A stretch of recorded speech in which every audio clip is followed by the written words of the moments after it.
Okay, we got the new mechanism in there and ready to put the battery in. So I thought I would take this one apart just for kicks and you can see what it looks like. So I don't know what was wrong with it. If you look at this right here,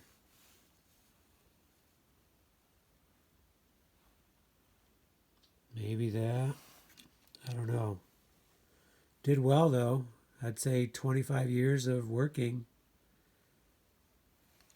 And it looks like this comes off.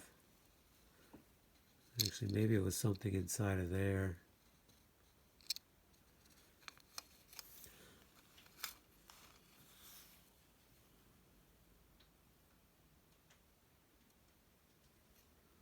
Okay.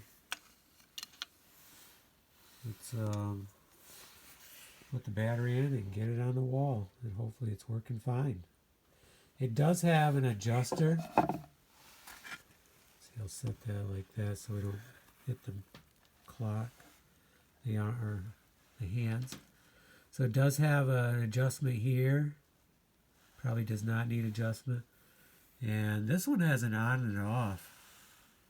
The other one did not. I think I remember buying them in 2 sets, 2 batches. These were plainer. But it held up well. Okay, let's get it back on the wall, get the battery in it.